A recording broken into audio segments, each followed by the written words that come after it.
Hi, in today's episode, we have Mumpy and Bonji. Welcome, Mumpy and Bonji. Mumpy and Bonji is the pseudonym of Anantram and Dr. Meenakshi Anantram, who are the founders of Rohit Memorial Trust. In today's podcast, they will talk about the work they do as medical clowns in the pediatric cancer wards. So, quite a few of my listeners, I don't think we know about the use of clowns as a service in hospitals. And of course, this has been taken from the circus world to improve people's mood and state of mind. You'd be very surprised to know that evidence for the existence of clowns in hospitals go back to Hippocrates or even prehistoric times. Yet, it seems that only after the premiere of the movie Patch Adams in 1998 did people become more aware of the potential benefits of medical clowns. So this is where clowning is serious business, is a great palliative care that is new to India. So welcome Dr. Meenakshi and Anantram. Let's talk of the start of your work. So let's begin with Meenakshi. And then we're going to move on to Ananth and hear about Meenakshi, your work, and where did this whole clowning business begin? Hi, Mohua. This is Bonji the clown. And I'm really proud to be a medical clown because what we do is something so fantastic. We actually disrobe our ego, get out of being normal human beings like most of our listeners are, and we become Superman and Superwoman by donning the costume of a clown. Mahua, clowning is very new, relatively new to this country, India. But I think that most of the Indians have it inside them to be generally great clowns. And that's exactly what Mumpy and Bonji have tapped into. Our story starts with us losing a child. When we lost our 21-year-old son to cancer, we were two sad parents, Moa.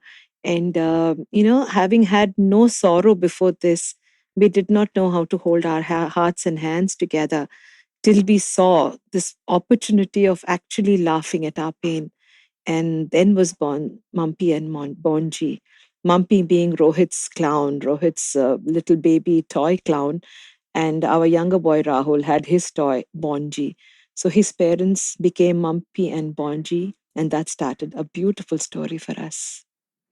So this is fantastic. And of course, my heart tears. And as a mother, I cannot even bear to imagine the kind of loss. So it is so brave of you to do this. So let me hear from Anand.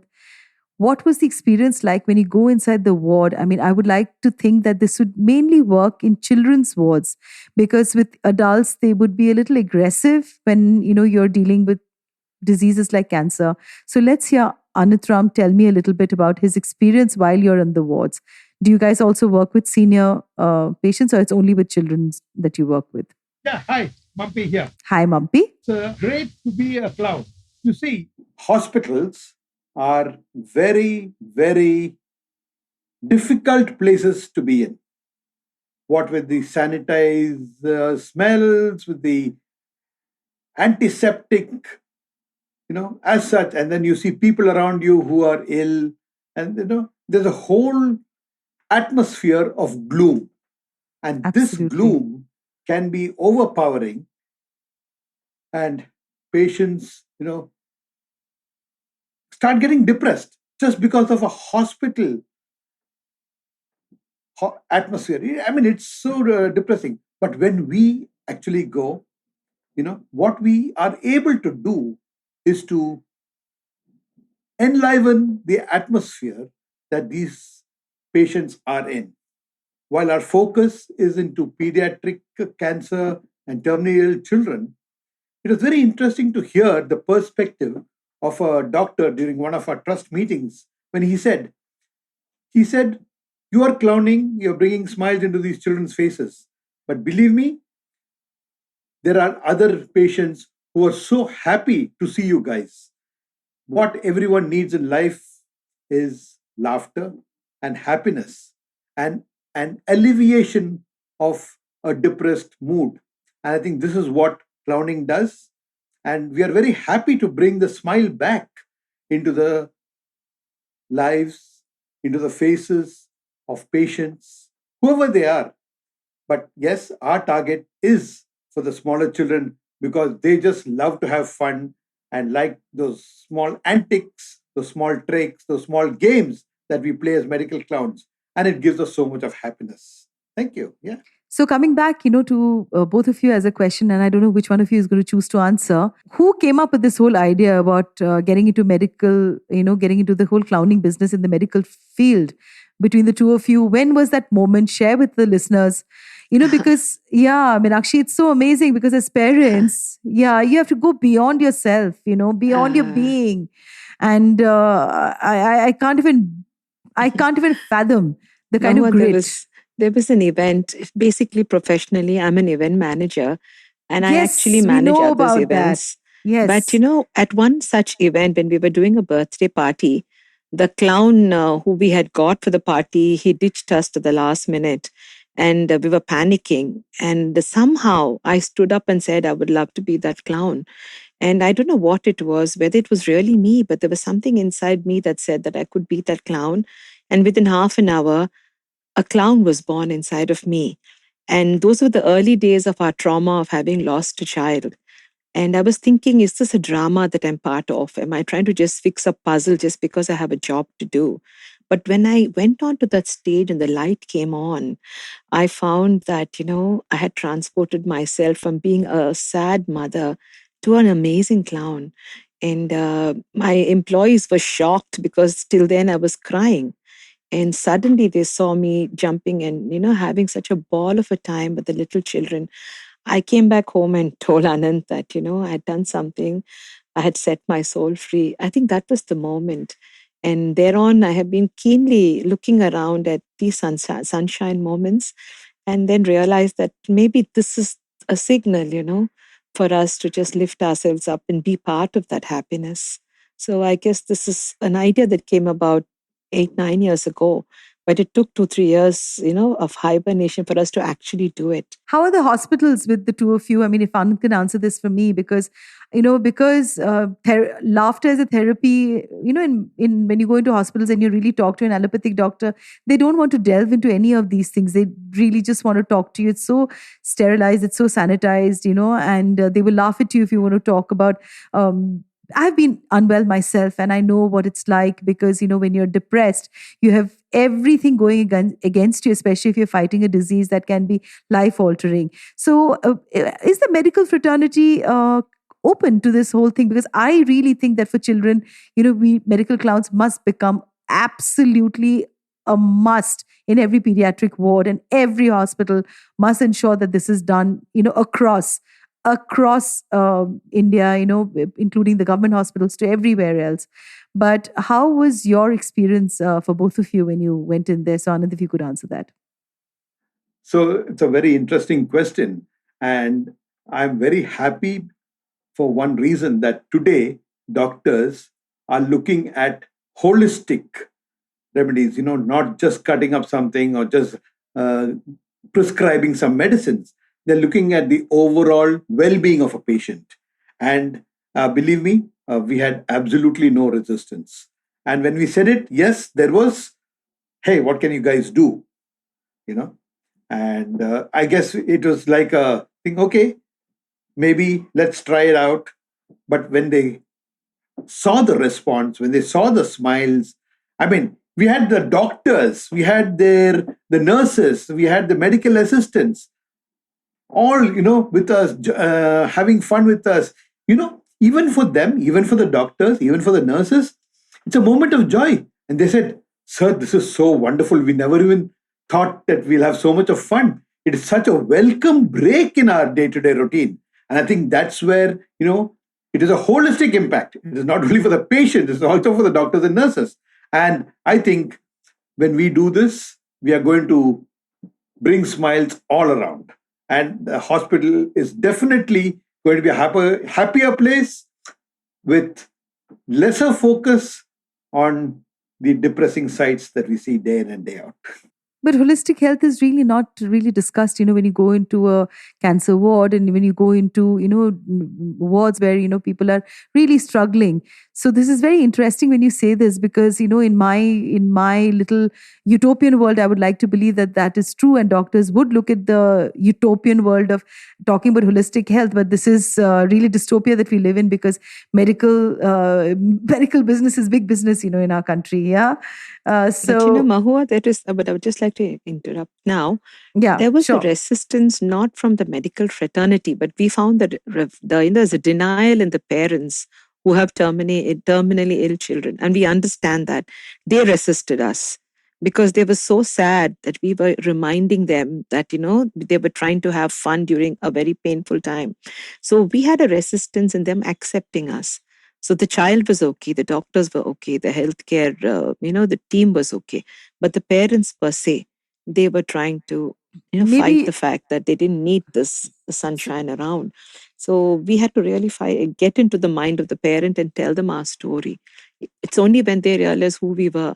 Otherwise, we were just two jokers making asses of ourselves. So, it was the parents. It was the bottom line. Yeah, they were the sad people. And it was fantastic when we could reach that hand and hold it. so. It is the wound, I guess, Meenakshi, that they were holding on to, right?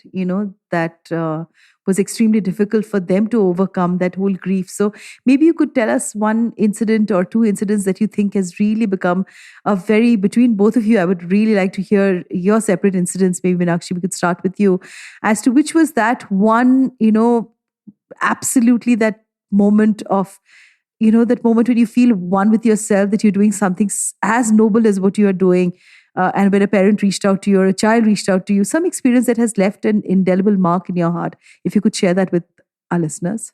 I would like to speak about a very, very special case, very close to my heart. A dear friend of mine, her name is Beena. Her daughter, very, very enterprising, outspoken, very smart girl, 24, 25-year-old, smart, beautiful girl, was diagnosed with cancer, and they were fighting tooth and nail for the, child. And when I went and asked the mother that we were starting a clowning thing, would Tamanna like to join us on this? She said, no, no, don't do this, Didi, because it's painful for her. But Tammy Clown was so insistent, and Tammy Clown joined us just after her chemo. I still remember she just finished her chemo, and the next day she was with us in a hospital, jumping and dancing. And it was a moment when everything broke in my heart, every boundary. I was so proud. There was a kid with cancer whose mother said that she would never be able to do this. She actually joined us, and Tammy Clown today is cured. She's now with the ISB, and she takes the story of medical clowning ahead. Here is a patient who has taught us, that what we have done is absolutely right. She's been with us, and I think this is the most beautiful clown I ever know. She is a survivor. We also have many survivors who've come and joined us as clowns, and they forget their cancer story. All they know is that they have to help somebody. That is the When we actually gratitude. are on that road, it's amazing. That is the gratitude, I guess, that you have. So yeah, Anit, maybe you could also share something that, stays back with you. That would be wonderful to know. Yeah, so Meenakshi was talking about the resistance of parents. And I remember this one parent who had this child, and the child wanted to come and, have fun with us on the stage. But the parent said, no, no, no, this, was adjusting and cuddling him. But when that parent saw all some other children who just, they just said, to hell with you, they told their parents and they jumped on the stage with us and started having fun. This parent was looking and he says, hey, maybe my daughter would be happy with this. And, the parent came voluntarily forward and just put his little daughter, must have been 2, 3 year old. I don't recollect how old the child was. And then the child was so happy and, he kept dancing even after the music got over. So you see, it was a instance where even a parent overcame that mental block, because there is a lot of pain for the parent. But when this child, when he saw, it was a father, if I remember right, yeah, it was a father. And he when he saw his daughter really enjoying herself, and he said, okay, there is something to this. And he was so thankful to us. That was a defining moment for me, that yes, maybe we are doing something good and we are doing something right.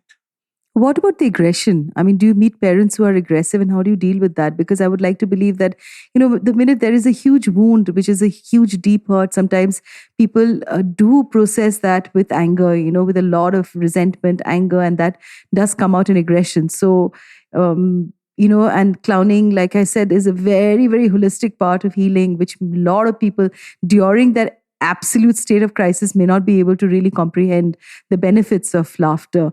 So, how do you, deal with this whole aggression? No, I think this is very simple. We don't push the parent. I Okay. mean, we don't push the parent. Are there any patients who are ever aggressive? No, never, never. I have not come across that. There is denial, yes, but aggression, no. They So just that feel that why did it happen to me, and they feel bad. Families feel like that, but we say we encourage them. We have our volunteers who come and say, why don't you ask your child to come? Gently cajole them, but and they said no. When they say no, we just leave it at that. Like I told you, this parent just came was from a no became 100% yes. So it is the atmosphere we create that makes patients and families receptive to it. And when we talk more and more, like in these sessions, we should act more. We should counsel, and we always tell them, if you have an issue, why don't you come and talk to us? Because the main aim of our trust is to counsel patients and parents, and we do this. So, and when we do it repeatedly, I think it really helps. So resistance I have not seen or aggression for that matter. No, not really. There's a small point of difference here. Mahua, what I have seen very closely is it's not just cancer. Whenever there is a terminal illness for a child, there are two things that happen to the couple, the parents. Either they move away from each other or they move very close to each other. Most of the cases I found, they blamed each other. At least, when the child is very small, they've used each other as punching bags. So most of the parents, especially, children, a child who's 3-4 years, his parents in the 30s or early 40s, there is no love between them. You see the romance has died down. They carry the burden of the guilt of having a child who's sick. I've seen this in most of the patients. And when a clown enters such a scenario, sometimes they resist. And we have to actually, when we go and talk to a child or play with the child is only incidental. We are actually looking at the couple, at the sad parents, because that's what we were some time back. And we try to bring them back together. So in the second phase of our journey, it's not about the child, it's not about the patient, it's about the caregiver and, emotionally how they are. So sometimes after the child passes away, because most of them are terminally ill, these parents come back to us. In fact, I've actually counseled a couple that wanted to divorce after the child passed away. And they had no reason except pain. It's strange. It's not strange at all. My God, Meenakshi, my heart just bleeds to hear this because, to handle a crisis together, is just, I think it's one of the most difficult part in any relationship because very few of us have that sort of grit or courage to even accept that in calamity like this can happen in one's life, and especially about caregivers. I mean, I myself have been with a autoimmune disorder and I was bedridden, and I remember feeling a lot of resistance towards my caregiver who was looking after my child at that time. So because you really keep thinking, why you, and these are questions and answers that I don't think people have that sort of enlightenment at that moment when you're really struggling with physically with a debilitating disease. But I would really like for one of you or both of you to take turns to tell us as to how did you deal with it when you got to know that your son was diagnosed with cancer. How was what was the conversation at home between the two of you? Obviously you guys have overcome a humongous hurdle and you've come out so beautifully together to give back to the world, a better residue of your pain in such a wonderful, exuberant way. But how did the two of you deal with it initially when you came together? Because there are so many of our listeners who probably are dealing with a situation like this, and hearing it straight from a person who has the experience will really help them. So tell me, you can both take turns to tell me a little bit about that. Mahua, I was 18 years old when I first met my husband. He was in his college and I was in school, and we decided to get married. I was 19 and he was 23. And he's been my best friend all my life. And we've laughed, we've cried together. And, very so often we've told each other that we have to be attached but detached. And it sounded like something fantastically, something you like bourgeois words when you're growing up. The day Rohit was diagnosed with cancer, it hit me why we were saying this time and again to each other, because we had to be attached and detached at the same time. I will never forget that day because I was in total denial. And Anantram is very balanced. But for me, my firstborn was everything. He meant everything to me. And he was not just a baby, he was my best friend. And, we have two sons, and it would always be that the older one would come to me and the younger one would go to the father. And when we had team games, it would always be Appa and Rahul, Ammi and Rohit. So it was my partner. It was a personal loss for me. And for the father, I mean, I think he just became father for me too.